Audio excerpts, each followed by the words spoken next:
Welcome to Bulldog Builds. Thanks, Wyatt and Liam. On this week's episode, we got more work done on the engine to the 48 Chevy.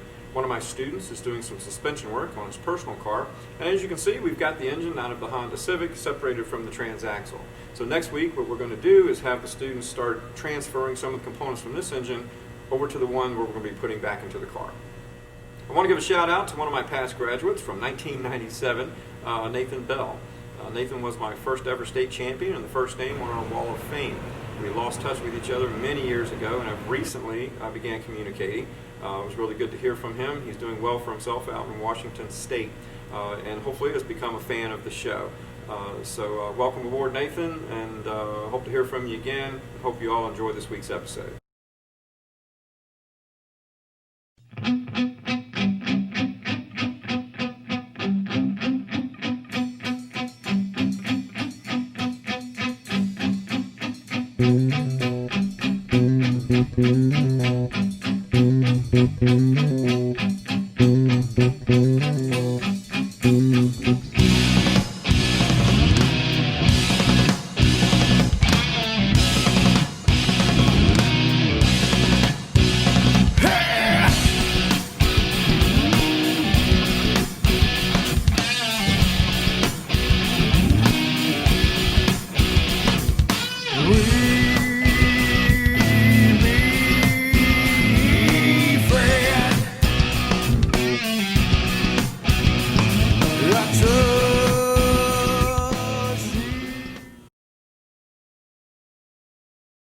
I want to thank Chris Goss from Tanico out in Texas. His company was very instrumental in supplying all of the suspension system for the Jeep build that we did for SEMA a while back.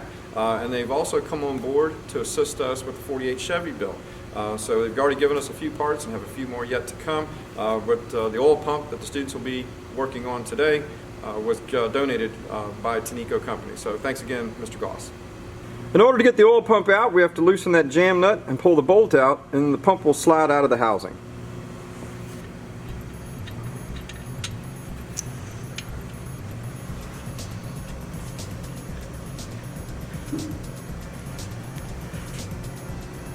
We need to transfer the old pickup tube to the new pump.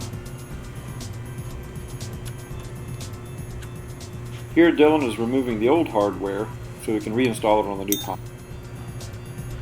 I'm applying thread tape to the oil pump fittings.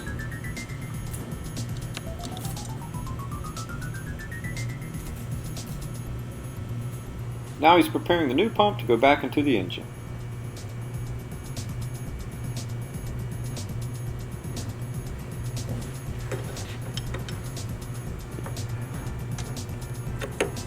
The connecting rod hardware has a little bit of resistance, so we're chasing the threads.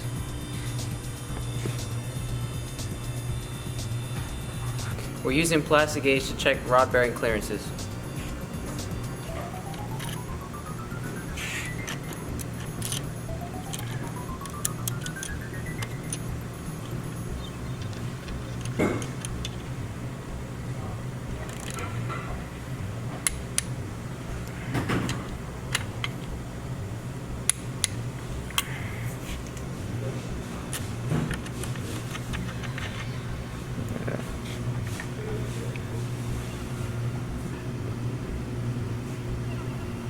They're checking connecting rod clearance with the pistons out of the bore, because at this stage it is easier. All but one of the rod journal clearances is within specification. I'm using 4/0 steel wool to massage the bearing a little bit. Then we'll recheck for clearance. After massaging the bearing, they've got their clearance exactly where we want it.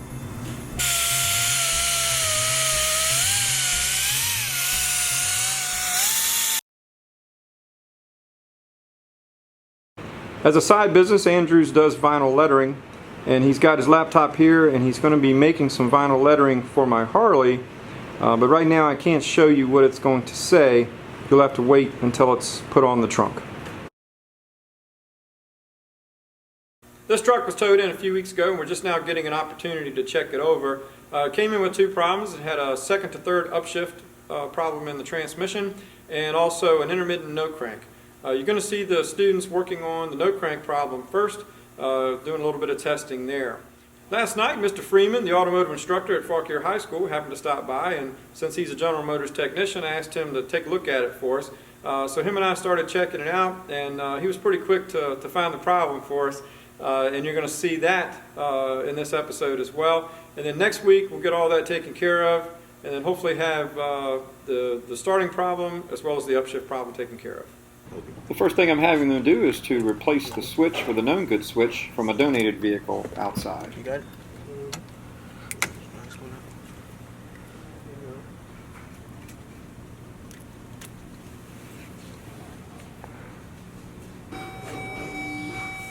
So we have power to our fuel pump and it's powered up, but we still have no crank.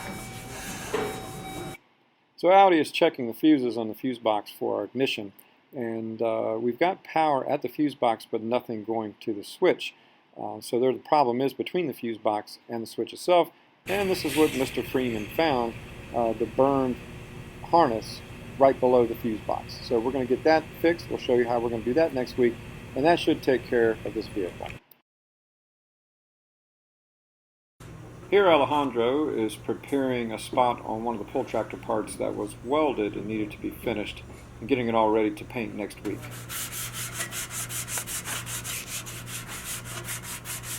After the repair on this side panel, I'm wetting it to respray it.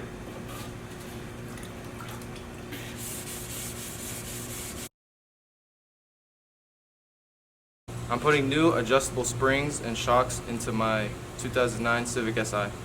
To remove the shocks, we had to torch the lower bolts.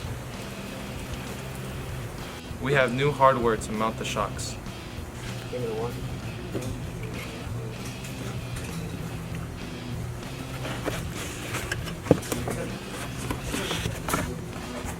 You need help pulling it down?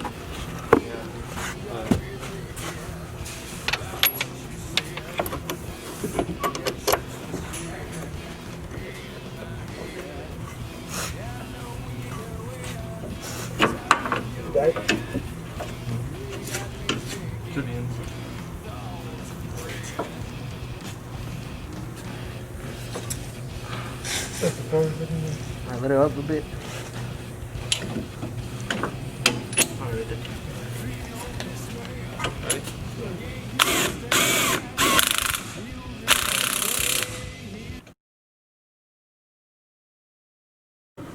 With everything loose, the subframe comes out.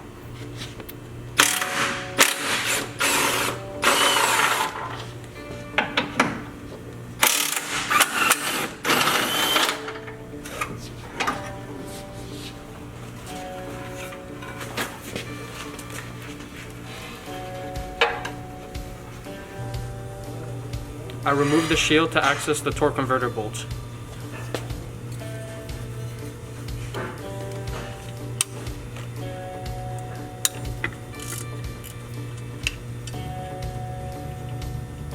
I'm rotating the crankshaft to access each of the 8 bolts.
Disconnecting connectors and hoses to separate the engine from the transaxle.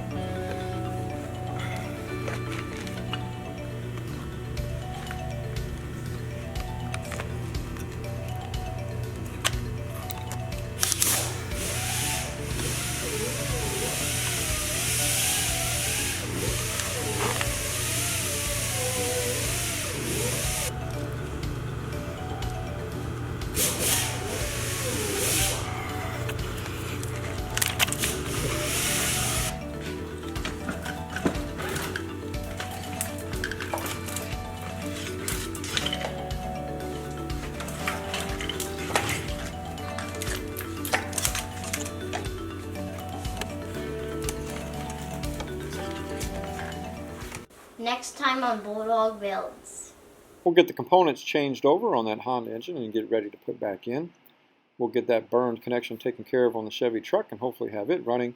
And more work will get done on the 48 Chevy engine. See you next week.